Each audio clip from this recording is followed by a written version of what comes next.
First question here. Can I have a microphone at the front? Thanks. Front row. Here. Thank you. Oh, hi, Gregor. What areas of Ireland's game did you struggle with the most? Well, they just converted mistakes into territory, mistakes into points directly. They've got a template we all know about, and that if you do give them chances within your third of the field, they often take them. They went to the driving line a few times. A couple of times I think we had loose ball that they attacked off. One I think led to a try, another one led to a scrum 5. So they turned any pressure that we had on them into real pressure on our line. On the far side. Gregor, it's a World Cup game. How could a team start with energy or aggression? Well, that's what we're asking each other. Look, the energy wasn't there, but it wasn't as high as it has to be beat a team like Ireland. And whether that wasn't there in the warm-up or a few players hadn't played for 2 or 3 weeks, they certainly had trained really well. We just missed the start of that game, which was very disappointing. Just one row back. Thank you. Sorry, just Gregor, just follow up on that. I mean, there's multiple examples now of the team not starting games with energy and aggression. Numerous examples of it, going back a number of years. What is the problem with these guys? I would say there's examples of us starting well in games. So if you're going back a number of years, you can take out anything really. So today we missed that first 20 minutes, and credit to Ireland, they started really well and put points on the board. Gregor, bonus point for Ireland. Japan obviously getting a good start as well. Where does that leave you, and what needs to happen next for Scotland to get into the quarters? Well, we need to win our next 3 games, and whether the result had been different today, we need to win the next 3 games. We have to bounce back, play a lot better against Samoa, and carry that on to Russia and obviously especially Japan, who've started the tournament well. Okay, just hold on for the interpretation. Okay. Gregor, apart from the aggression you were talking about, there were an awful lot of handling errors in that opening quarter as well. Was that, and the weather hadn't come in at that point in the proceedings, what was that all about? Yeah, I think there was handling errors from both teams. The ball was wet because the rain had fallen before. Some of it, the errors that we were getting from Ireland were due to kick pressure. Some of the errors that we made were due to their defensive pressure. So it was a high turnover game. I think both teams were close to 20 turnovers.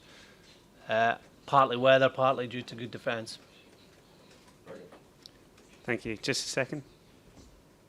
Yeah. Gregor, you've got a very, very experienced team there, but and you talked about making the right decisions all the time. Do you think you ever earned the right to go wide in the way that you did? Did we earn the right to go wide? I suppose if you go wide and there's space there and you execute, then you've earned the right. If you haven't narrowed up the defence, then you haven't. So sometimes we found space there. I think twice we got a lot of yards in the wide channel, and then we missed the ruck, which is very disappointing. To not get that next ruck when you've got him behind the defence. Okay, thanks. Next question here. Greg, can you give news about Hamish Watson and if there are other injury guy? Hamish is our only injury concern, so he had a knee injury that we will hopefully be getting more information tonight if we can get a scan. Obviously it doesn't look good when a player is stretchered off the field, so we'll wait and see later tonight.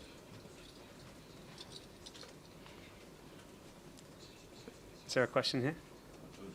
Done? Okay. Any further question? Yeah, front row.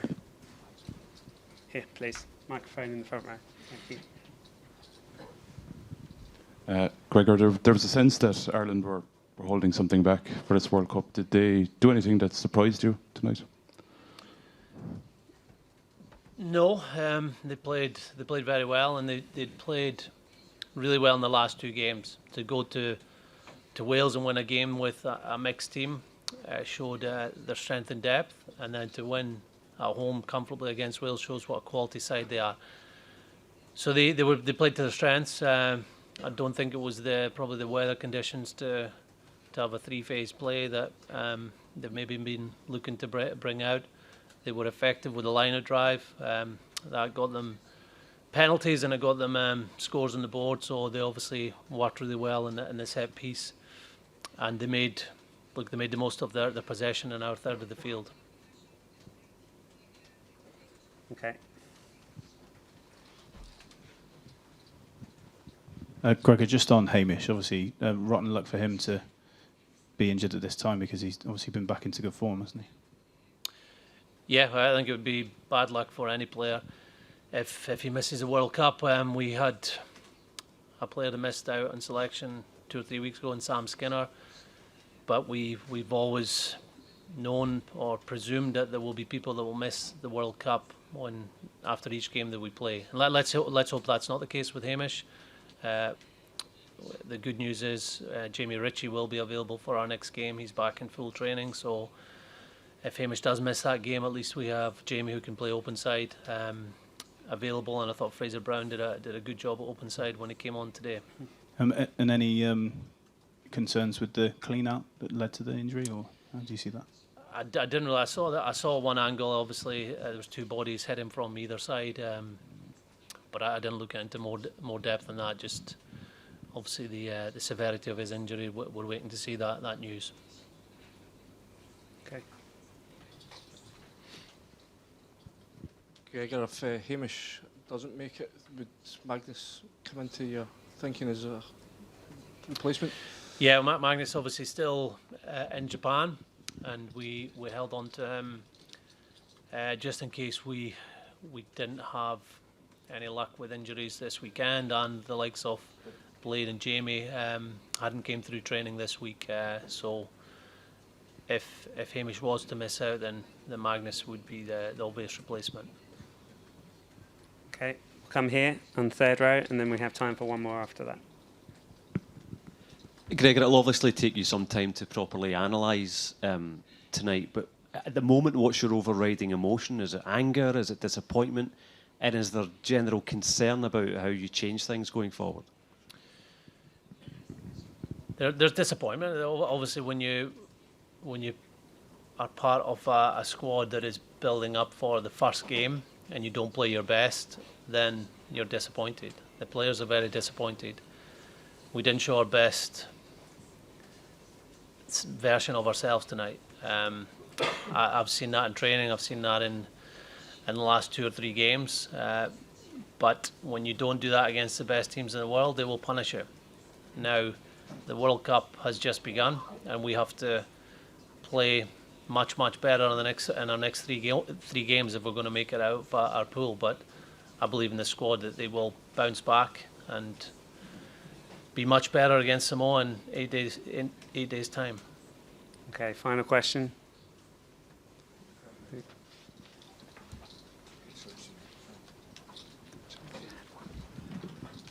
フリーランスの向井と申します。今後、具体的にグラウンドの中でどういうことを修正したいか、そのあたりをお願いいたします。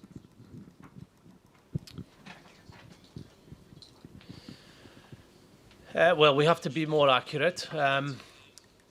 There were times when our game put Ireland under pressure. So whether that was through some of our kicking in the first half, getting the balls into the wide channels at times in the first half, and the second half through tighter play, which obviously was a more the thing that we had to do well because of the wet weather. Our line of drive should have produced more than just penalties, and some of our carrying in the second half was much better. So we feel that the game we play can pressure opposition when we're accurate. It's a game that involves running the ball, kicking, and defence, and all those aspects have to be much better if we are to progress into the quarterfinals, and I believe there will be. Thank you, Gregor. Thank you, everybody. Thank you.